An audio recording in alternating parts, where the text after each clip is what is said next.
नमस्कार दोस्तों, कैसे हैं आप सभी लोग। आप सभी की मुख्य सेविका की तैयारी कैसे चल रही है। मुझे पता है कि आप सभी की तैयारी बहुत बेहतरीन ढंग से चल रही होगी।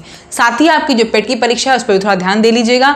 मुख्य सेविका में तो आपको पूरा टारगेट है, उसमें तो आपको निकालना ही है, लेकिन क्यों ना अगर एक साथ 2-3 नौकरियां निकल जाए तो क्या ही बुरा है। तो पेट पे भी आप ध्यान दीजिएगा, इसको तो आप पढ़ ही रहे हैं। देखिए दोस्तों, कल हम लोगों ने जो क्लास में बताया था वो बताया था आपको गर्भधारण कैसे होता है, गर्भावस्था के फेज क्या क्या होते हैं, कैसे जांच होती है, कैसे लक्षण होते हैं, वो सब बताया। और मुख्य सेविका के रूप में आपको ये सब चीजें जानना बहुत जरूरी है, क्योंकि जब आप सुपरवाइजर हो गए आंगनबाड़ी के तो टीकाकरण का प्रोग्राम या पुष्टाहार की व्यवस्था करानी हो, कुछ करानी हो, तो आपको अगर पता होगी चीजें तभी आप कर पाओगे। आज हम पढ़ेंगे दोस्तों गर्भावस्था की जटिलता, क्या क्या जटिलता होती है, क्या क्या कॉम्प्लिकेशन होते हैं गर्भावस्था में। गर्भावस्था की जटिलता, आप में से कई लोग जो वीडियो देख रहे होंगे उनमें से कई लोग हो सकता है प्रेगनेंसी देख चुके हों, मतलब इसमें मदर हों आप लोग, कई लोग, लेकिन आप लोग सारी जटिलताओं को नहीं जानते होंगे। मैं भी नहीं जानती हूँ, क्योंकि हम लोग जिस चीज़ को फील करते हैं उसी को खाली जान रहे होते हैं, बाकी चीज़ों को नहीं जानते हैं। लेकिन अब आपको मुख्य सेविका के रूप में ज्वाइनिंग लेनी है, नौकरी करनी है, तो आपको सारी जटिलताओं के बारे में पता होगा, तभी आप आगे वाले को गाइड कर पाओगे। सबसे पहली जो होती जटिलता दोस्तों, वो उसको बोलते हैं, सबसे पहली जो होती है उसके नाम मैं बता दे रही हूँ आपको, उसका नाम होता है दोस्तों हाइपरमेसिस। हाइपरमोसिस, ये बहुत इंपॉर्टेंट टर्म है, हो सकता है आपके एग्जाम में आए। क्या क्वेश्चन आएगा बताती हूँ। हाइपरमोसिस ग्रेविडेरम, हाइपरमोसिस ग्रेविडेरम, ये क्या होता है दोस्तों। आपको मैंने अभी कल लक्षण जब बताए थे तो वहां बताया था आपको कि मॉर्निंग सिकनेस होती है, या फिर महक से किसी और तरह से उल्टी आती है। यही उल्टी अगर ज्यादा हो जाती है, बहुत ज्यादा, मतलब कुछ ना खा पाए लेडी जो प्रेग्नेंट हो, और क्या हो दिन भर वो क्या करे, वॉमिट करे, तो क्या होगी, बॉडी में डिहाइड्रेशन हो जाएगा, बॉडी में कुपोषण हो जाएगा और बॉडी में पोषकता की कमी हो जाएगी। उसी कंडीशन को क्या बोलते हैं, हाइपरमोसिस ग्रेविडेरम। हाइपरमोसिस ग्रेविडेरम, यहां पे लिख लीजिए। बार बार उल्टी की वजह से क्या होता है, बार बार उल्टी की वजह से क्या हो जाता है, इलेक्ट्रोलाइट्स का इम्बैलेंस हो जाता है।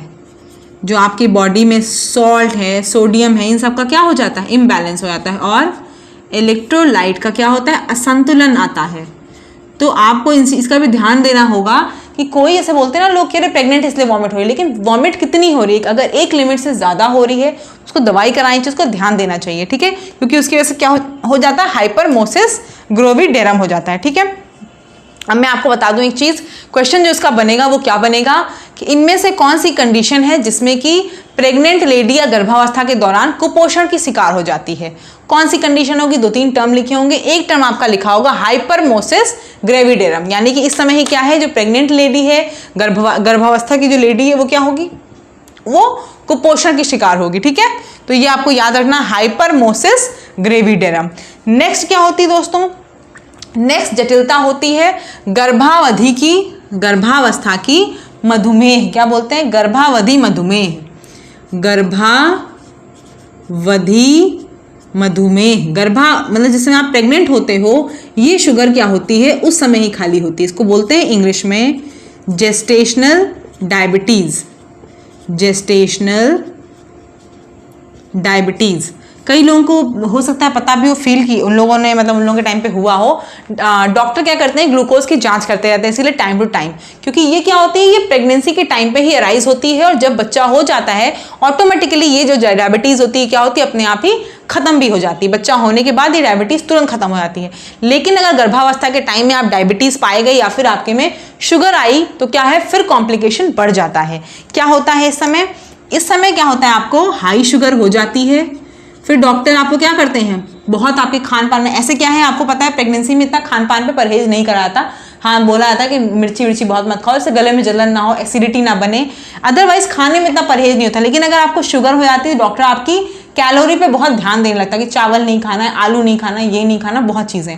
ये क्यों होती है, ये ज्यादातर तब होती है या तो इंसान मोटा होता है, मैंने आपको बताया था ना, फैट की वजह से ओबेसिटी होती है, या फिर मोटापा होता है, या तो इंसान बहुत मोटा होता है, जो गर्भ धारण कर रही है लेडी, वो या तो मोटापे की शिकार है, या फिर उसकी फैमिली हिस्ट्री है, पारिवारिक इतिहास में उसके क्या है, कई लोग, उसकी मदर फादर या फिर कोई भी उसके घर में देखा जाए फैमिली हिस्ट्री में कि शुगर का पेशेंट है, उस औरत को भी इस तरह की होने के चांसेस ज़्यादा होते हैं। उसका जो डॉक्टर होता है वो विशेष ध्यान रखता है। ठीक है, ये आपका हो गया। और ये आपका हो गया कौन सी दूसरी आपकी जटिलता, गर्भावधि मधुमेह। इसको भी कंट्रोल करना बहुत ज़रूरी, क्योंकि ये भी नॉर्मल डायबिटीज़ की तरह होती है। जैसा कि आपको पता है डायबिटीज़ में क्या होता है, आपकी चीज़ें जल्दी हील नहीं हो पाती हैं। आपको डायबिटीज़ आपको पता है बहुत डेंजरस बीमारी है। तो सेम यहाँ भी अगर प्रेगनेंसी में किसी को डायबिटीज़ हो जाती है तो वो बहुत ट्रिकी हो जाता है डॉक्टर के लिए, और पूरे टाइम डॉक्टर को उसको ऑब्जर्व करना पड़ता है, उसको मेंटेन करना पड़ता है कि उनकी शुगर बहुत ज़्यादा ना बढ़ जाए जिसकी वजह से उनको या बच्चे को दिक्कत हो जाए। तीसरी जो आपकी दोस्तों है दिक्कत वो है प्री एक्लेम्प्सिया। प्री एक्लेम्प्सिया हिंदी में लिख लीजिए, प्री एक्लेम्प्सिया। ये आपकी क्या है, तीसरी प्रॉब्लम है। ये क्या होती है दोस्तों, ये होती है आपकी क्या कहते हैं, ये आपकी होती है दोस्तों प्री एक्लेम्प्सिया होती है हाई बीपी के टाइम पे। कुछ कुछ लेडीज, ये भी ओबेसिटी की वजह से ही बेसिकली होता है प्री एक्लेम्प्सिया। इस समय क्या होता है, थ्रू आउट आपकी प्रेगनेंसी के टाइम पे क्या होती है, बीपी बहुत हाई होती है, ब्लड प्रेशर बहुत ज़्यादा हाई रहता है। लगभग कितना रहता है, लगभग ये रहता है 160/100 से भी ऊपर, इतना। और ये आपको पता है कि माँ के लिए भी और बच्चे के लिए बहुत डेंजरस है। इसीलिए जो लोग प्रेग्नेंट होंगे वो शायद जानते होंगे, जब भी आप डॉक्टर के यहाँ जांच कराने आते हैं, डॉक्टर आपका बीपी तुरंत चेक करता है। अगर बीपी लो है तो ठीक है, सेटिस्फैक्ट्री होता है। अगर बीपी थोड़ा भी हाई होता है डॉक्टर को रिस्क लगने लगता है, क्योंकि हाई बीपी ज़्यादातर बच्चों में डेथ, आप जो सुनते हैं ना, बच्चों में डेथ का बहुत बड़ा कारण होता है हाई बीपी रहना। गाँव में क्या होता है, लोग इतना बीपी वगैरह नहीं चेक कराते हैं, एक बार गए पूरे 9 महीने में दिखा के आ गए, खत्म कहानी। लेकिन ये आपका नॉर्मल हमेशा चेकअप होना बहुत ज़रूरी है। ये भी ज़्यादातर कब होता है, ये कोई अगर लेडी मोटी है, ओबिसिटी है, मोटापा इसका भी कारण है, या फिर ये भी अगर फैमिली हिस्ट्री, अगर आपकी फैमिली में मदर फादर या किसी और को, फैमिली में ब्रदर वगैरह किसी को भी अगर बीपी की इशू है तो फिर इसका खतरा फिर भी रहता है। इस कंडीशन को बोलते हैं प्री एक्लेम्प्सिया। हाई बीपी जब रहता है तो प्री एक्लेम्प्सिया बोलते हैं उसे। ठीक है, उसके बाद नेक्स्ट देख लेते हैं दोस्तों।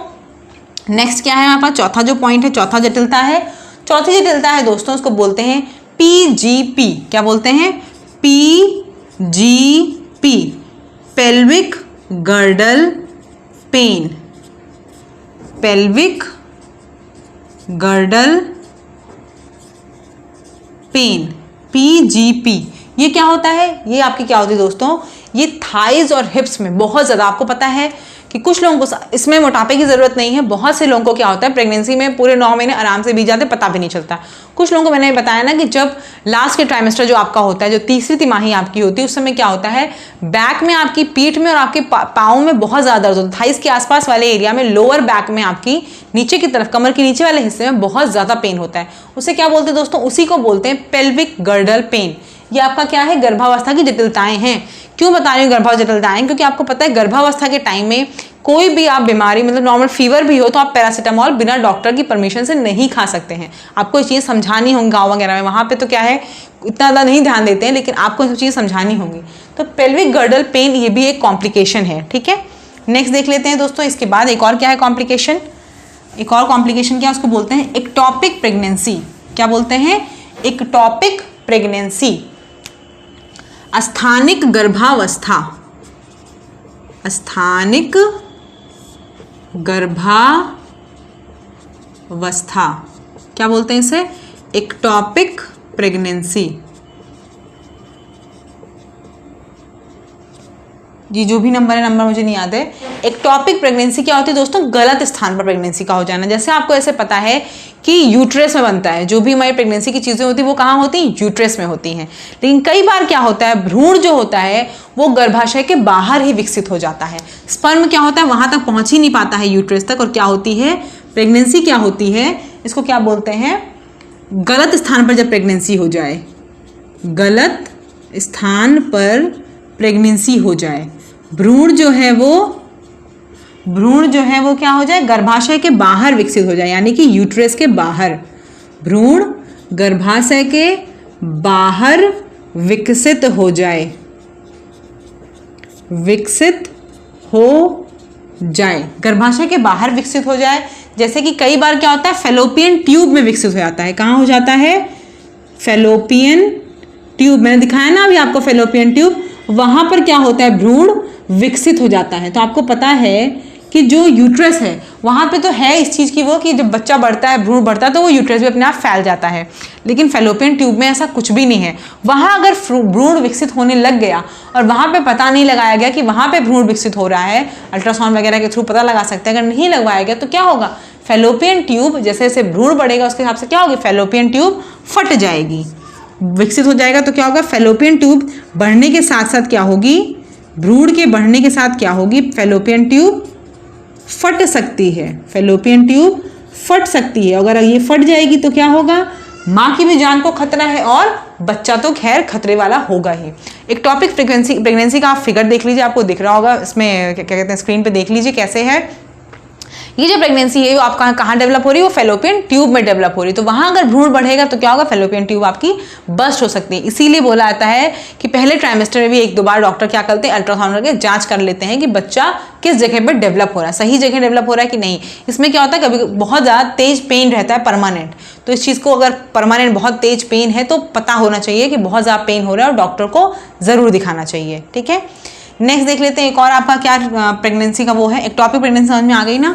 पूछा जाएगा आपसे कंडीशन में कि एक्टोपिक प्रेगनेंसी कौन सी होती है, तो कौन सी है दोस्तों, इसमें भ्रूण जो होता है वो गर्भाशय के बाहर डेवलप होता है। नेक्स्ट देख लीजिए, गर्भावस्था में एनीमिया। गर्भावस्था में एनीमिया, एनीमिया मतलब क्या होता है, मैंने आपको बता चुकी हूँ। एनीमिया क्या होता है, एनीमिया यानी कि लोहे की कमी या फिर जिसको आप बोलते हैं हीमोग्लोबिन की कमी। हीमोग्लोबिन की कमी किसमें, ब्लड में आपके। हीमोग्लोबिन का क्या काम मैंने बताया था, ऑक्सीजन ट्रांसपोर्ट करता है पूरी बॉडी में। ऑक्सीजन क्या करता है, ये ऑक्सीजन को पहुंचाता है पूरे शरीर में आपका हीमोग्लोबिन। अगर ये कम रहेगा तो क्या होगा, बॉडी में ऑक्सीजन नहीं जा पाएगी, और बॉडी में ऑक्सीजन नहीं जा पाएगी तो क्या होगी, कमजोरी लगेगी आपको, क्योंकि सारे ऑर्गन्स को सफिशिएंट ऑक्सीजन, पर्याप्त मात्रा में ऑक्सीजन नहीं मिल पा रही होगी, जिसकी वजह से वो अपना काम ढंग से नहीं कर पाएंगे और आपको पूरे टाइम थकान लगेगी, पूरे टाइम थकान लगेगी, कमजोरी लगेगी। समझ में आ रही ना बातें जो मैं बताती हूँ, थकान, कमजोरी ये सब लगेगी, क्योंकि हीमोग्लोबिन कमी हो जाएगी, प्रॉपर ऑक्सीजन नहीं जाएगी। प्रॉपर ऑक्सीजन नहीं जाएगी तो आपका अंग जो है, शरीर जो है ढंग से काम नहीं करेगा, काम नहीं करेगा तो आपको थकान और कमजोरी लगेगी। तो इसके लिए क्या किया जाता है, इसके लिए दोस्तों आपको आयरन की टैबलेट्स दी जाती है।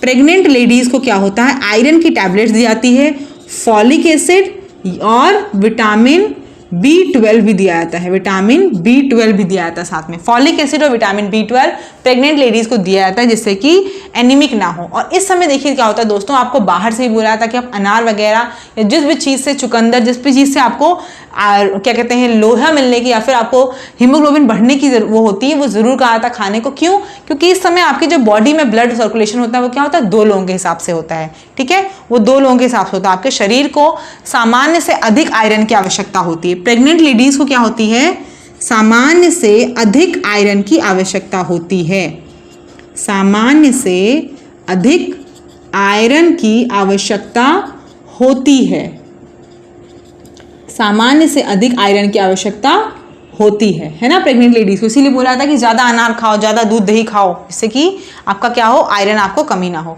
इंडिया में सबसे ज़्यादा जो कॉमन है वो यही एनीमिक है। आप किसी भी प्रेग्नेंट लेडीज को देखेंगे, ज़्यादातर जो लेडीज़ होती है वो एनीमिक हो ही जाती है, उनके अंदर ज़्यादातर खून की कमी रहती है।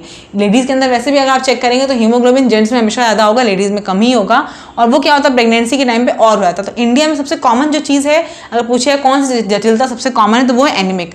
एनीमिक मतलब हर कोई, हर आपको 4 में से 1-2 लेडीज तो मिल जाएंगे जो एनीमिक होती हैं अपनी प्रेगनेंसी के टाइम पे। ठीक है, और 1-2 आपकी चीज़ें अभी उसकी रह गई हैं। एक है एमनियोटिक द्रव की कमी। क्या है, एमनियोटिक द्रव की कमी, एमनियोटिक द्रव की कमी। फिगर आपको दिखा देते, फिगर में देख लीजिए, आपको दिख रहा हो किनारे किनारे जो बह रहा है वो क्या है, बच्चे के किनारे एमनियोटिक द्रव। एमनियोटिक द्रव क्यों होता है, बच्चे को एक तरह से वो कुशन की तरह प्रोवाइड किया जाता है। यानी कि आप कहीं गिर जाते हैं या कुछ हो, दिक्कत आती है पेट में, आपके कोई चोट लग गई कुछ है, तो बच्चे को वो कुशन जैसा बचाए रखता है। एमनियोटिक द्रव जो होता है वो बच्चे को कुशन जैसे बचाए रखता है। ठीक है, जो ये आपने देख रहे हैं कि उसमें गर्भाशय के अंदर एक तरल चीज़ भरी होती है, गर्भाशय के अंदर एक तरल पदार्थ भरा होता है, गर्भाशय के अंदर तरल पदार्थ या फिर लिक्विड जिसे आप बोलते हैं वो भरा होता है, उसे ही क्या बोलते हैं, उसे ही बोलते हैं एमनियोटिक फ्लूइड। एमनियोटिक फ्लूइड उसे बोलते हैं। इसकी वैल्यू होती है, आप अल्ट्रासाउंड कराते हैं तो डॉक्टर देख के जान जाता है कि एमनियोटिक फ्लूइड कम है कि ज़्यादा है। इसका कम होना एक नॉर्मल सी चीज़ है, जनरली हो जाता है, तो डॉक्टर बोलते हैं आप पानी पीजिए या कुछ आपको क्या कहते हैं वाटर वगैरह प्रोवाइड भी करते हैं कि आप इसको पीजिए, आपके अंदर एमनियोटिक फ्लूइड कम हो रहा है। और इसमें क्या होता है, कई बार जो आप बोलते हैं ना कि पानी की थैली फट गई है, जब बोलते हैं ना कि थैली फट गई है, पानी की थैली फट गई है, बोलते हैं ना प्रेगनेंसी के टाइम पे कभी कभी बोलते हैं ना कि पानी की थैली फट गई है, वो क्या होती है दोस्तों, पानी की थैली फटना यही होता है। पानी की थैली जो फटना होता है वो यही एमनियोटिक फ्लूइड का फटना होता है। तो एमनियोटिक फ्लूइड कम होना भी एक नॉर्मल सी चीज़ है, ठीक है। बताया मैंने आपको किसी काम क्या है इसका, एमनियोटिक फ्लूइड का शिशु को चोट से बचाना, इन्फेक्शन से बचाना, ये सब क्या होता है, एमनियोटिक फ्लूइड की कमी, मतलब एमनियोटिक फ्लूइड का काम होता है। और ये शुरुआत में कम होती है, धीमे धीमे जैसे बच्चा बढ़ता है वैसे वैसे एमनियोटिक द्रव भी आपका बढ़ जाता है। लास्ट है आपका प्लेसेंटा प्रीविया। कौन सी कंडीशन है, प्लेसेंटा प्रीविया। प्लेसेंटा प्रीविया ये भी जटिलता एक है। इसमें क्या होता है देख लीजिए दोस्तों, आपको फिगर दिख रहा होगा, फिगर में देखिए कि जो प्लेसेंटा है वो नीचे की तरफ है। शुरू में अगर प्लेसेंटा नीचे की तरफ होता है तो ये माना जाता है कि धीमे धीमे क्या होगा, बच्चे के साथ वो रोटेट होगा और वो भी क्या है, ऊपर चला जाएगा। लेकिन अगर क्या होता है, अगर जो आपका क्या होता है, अपरा जो है, इसको प्लेसेंटा को बोलते हैं दोस्तों अपरा, प्लेसेंटा को हिंदी में बोलते हैं अपरा। अगर अपरा जो है वो नीचे की तरफ विकसित हुई, नीचे की तरफ विकसित हुई और वहीं रह गई, जनरली क्या होता है ये ऊपर की तरफ मूव हो जाती है। लेकिन अगर जो अपरा है, आपकी प्लेसेंटा है, वो नीचे की तरफ विकसित हुई और वहीं पे रह गई, जरा भी ऊपर नहीं गई, जैसे यहाँ पे है इस जगह पे, और ऐसा सोचा जाता है कि जैसे जैसे टाइम होगा बच्चे के साथ ये भी क्या है, क्योंकि बच्चा भी घूमता रहता है, बड़ा होगा, ये भी क्या होता है ऊपर मूव कर जाएगी। लेकिन अगर ये मूव नहीं करती, इस जगह पे ही रह जाती है, तो आपको पता है कि फिर क्या हो जाएगा, ब्लॉकेज हो जाएगा, ब्लीडिंग हो जाएगी, कई चीज़ों की दिक्कतें बढ़ जाती हैं। तो ये क्या होता है, उसी को बोलते हैं प्लेसेंटा प्रीविया, ठीक है। अगर ये नीचे की तरफ विकसित हो जाए और जरा भी ऊपर नहीं आए, जरा भी ऊपर नहीं आती है, जरा भी ऊपर नहीं आती है, तो वो क्या होती है आपकी कंडीशन, जरा भी ऊपर नहीं आती तो वो आपकी क्या कंडीशन होती है, प्लेसेंटा प्रीविया होती है। इसके बाद क्या होती है दोस्तों, ब्लीडिंग हो जाती है, क्योंकि वहीं उस जगह नीचे है, प्रेशर पड़ता रहेगा बच्चे का, बच्चा हाथ पैर मारेगा तो ब्लीडिंग स्टार्ट हो जाती है। तो ये कंडीशन में बहुत ध्यान दी जाती है इसके लिए भी। ये सब आपकी क्या है दोस्तों, ये अब इस फिगर मैंने आपको दिखाई दिया, ये सब आपको क्या है, ये सब आपकी प्रेगनेंसी की जटिलताएं हैं। अब जो हम लोग नेक्स्ट क्लास में करेंगे वो क्या करेंगे, 2-3 चीज़ें एक साथ पढ़ लेंगे, जैसे कि आपके पुष्टाहार में क्या क्या चाहिए, आहार वगैरह बता लेंगे हम लोग, और जन्म के चरण और प्रसव के कितने कारण, जैसे मैं बता आपको नॉर्मल होता है और सिजेरियन होता है, उन सब चीज़ों को हम लोग नेक्स्ट क्लास में पढ़ लेंगे। अभी जितनी चीज़ें मैंने बताई आपको समझ में आ गई होगी। अगर चैनल पे नए हो, चैनल को सब्सक्राइब जरूर कर लीजिएगा। कोई क्वेरी होगी उसे कमेंट सेक्शन में मुझसे पूछ सकते हैं, और टेलीग्राम अगर नहीं ज्वाइन किया ज़रूर ज्वाइन कर लीजिएगा। धन्यवाद।